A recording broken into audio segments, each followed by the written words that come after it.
ఇక్కడ లక్కవరం తూములో ఉన్న ఓ టన్నెల్ మనం గమనిద్దాం. సొరంగ మార్గాన్ని అంటే నీరు బయటికి వెళ్ళే టన్నెల్ను గమనిద్దాం. ఇది సుమారు ఖచ్చితంగా ఒక 3 ఫీట్ల వెడల్పుతో ఒక సరైన కొలతలతో నిర్మించారు. 3 ఫీట్ల వెడల్పుతో ఉంటుంది. ప్రతి సొరంగ మార్గం 3 ఫీట్ల వెడల్పుతో నిర్మించారు. ఇందులోంచి నీరు బయటికి వెళ్తూ ఉంటుంది.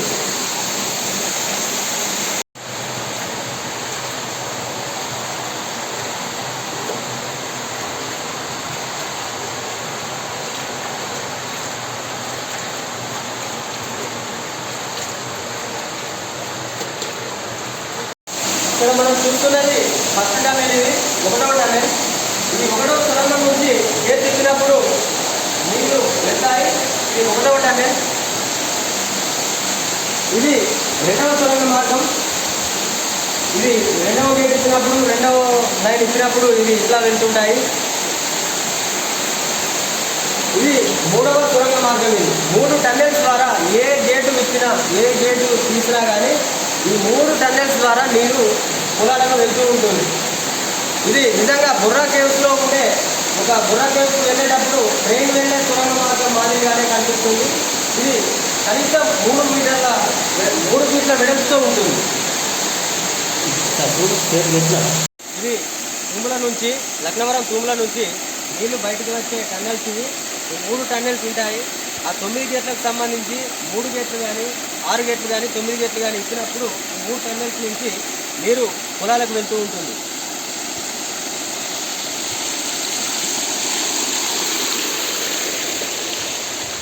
ఈ లక్నవరం టన్నెల్స్కు ఈ తూములకు సంబంధించిన టన్నెల్స్ కూడా ఎలాంటి ఐరన్ కానీ సిమెంట్ కానీ వాడలేదు. ఇది కూడా పూర్తిగా డంగుసున్నంతోనే నిర్మించారు.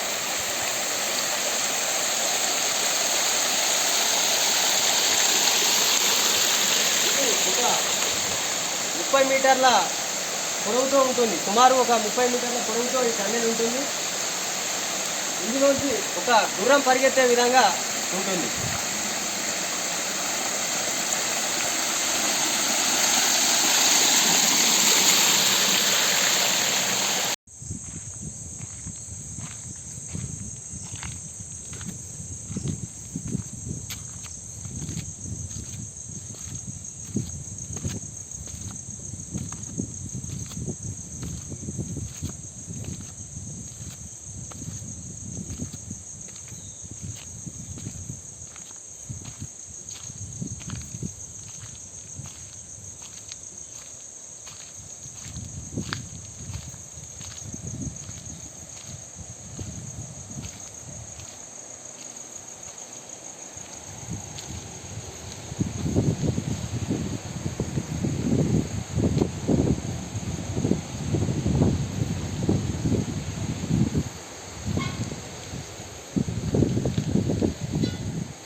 ఇప్పుడు మనం లక్నవరం తూములు రిపేర్ చేసిన ఒక మేస్త్రి దగ్గర ఉన్నాము. ఇది ఎట్లా రిపేర్ చేసిందన్న? డంగు సున్నం కర్కాయ బెల్లంతో 2 రోజులు నానబెట్టి దీన్ని మంచి నిష్టతో ఈ తూములు చేయబడినవి. ఒక 5-6 మేస్త్రీలు వాళ్ళ మెంటాలిటీ ఏంటంటే ఏ విధంగా చేయాలి, ఎట్లయితే అందం వస్తుంది అలాగా అందరం అనుకొని దీని ఇట్లా చేయబడింది. డంగు సున్నం కరక్కాయ ఇంకా బెల్లం 2 రోజులు నానబెట్టి సేమ్ మన కాకతీయుల కాలంలో ఏ విధంగా పెట్టిందో మళ్ళీ అదే ఫార్మాలిటీతో కట్టింది. అదే విధంగా చేసి. ఏం పేరన్నా? సాంబయ్య. ఎవరు? బిసాపూర్. ఓకే అన్న, మంచిదన్న, చాలా కష్టపడ్డారు. మీ కష్టం వృధా పోదు. ఎందుకంటే అందరికీ తిండి పెట్టేది ఇది. మన ప్రాంతంలో మనం చల్లగా బతుకుతున్నాం, పంట పొలాలు పచ్చగా ఉంటున్నాయంటే కారణం ఈ చెరువు. మీరు ఈ చెరువుకు కష్టపడ్డారు అని అంటే, తూము కట్టిండ్రు అని అంటే మీరు ఒక దేవాలయం కట్టడంతో సమానం. అంత పుణ్యం మీకు వస్తుంది.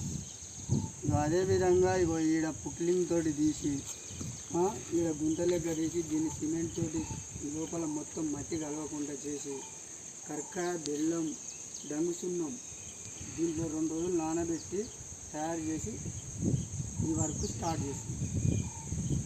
మంచిదన్న, మంచి, చాలా బాగా పెట్టింది. Thank you.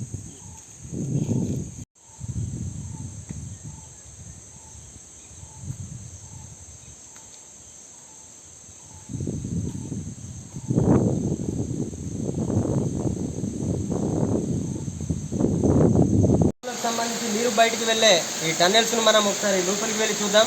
ఏ విధంగా ఉంటుందో ఒకసారి మీకు చూపించే ప్రయత్నం చేస్తా.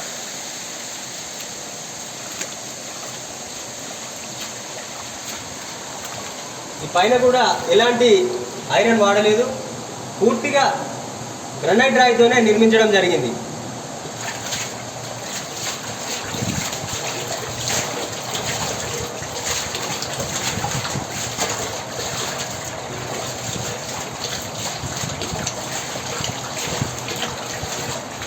ఇది లక్నవరం తూములకు సంబంధించిన టన్నెల్. ఒకవేళ కనుక మనం బుర్రా గుహలకు, విశాఖపట్నం సంబంధించిన బుర్రా కేవ్స్కు మనం వెళ్ళే మార్గంలో ట్రైన్లో వెళ్ళే టైంలో ఇలాంటి టన్నెల్స్ ఒక 25 నుంచి 30 వరకు ఒక టన్నెల్స్ ఉంటాయి. అందులో వెళ్తుంటే ప్రతిధ్వని వస్తూ ఉంటుంది, రిసౌండ్ వస్తూ ఉంటుంది. సేమ్ అదేవిధంగా ఒక టన్నెల్లో ప్రయాణించిన అనుభూతిని మనం పొందవచ్చు. ఇది వర్షాకాలం ప్రారంభం కాబట్టి, తుమ్ములు రిపేర్ కాబట్టి ఇందులోంచి నీరు తీసేస్తారు కాబట్టి మనం ఇందులోంచి వెళ్ళే అవకాశం మనకు కలిగింది. వర్షాకాలంలో అయితే వీళ్ళకు కనీసం చూడడానికి కూడా భయం అవుతుంది, వీళ్ళకి వచ్చే ఛాన్స్ ఉండదు. ఇది లక్నవరం టన్నెల్స్కి సంబంధించి, లక్నవరం తుమ్ములకు సంబంధించిన సమాచారం. ఇది పూర్తిగా రాయితో నిర్మించబడి ఉంది, ఎలాంటి ఐరన్ వాడలేదు.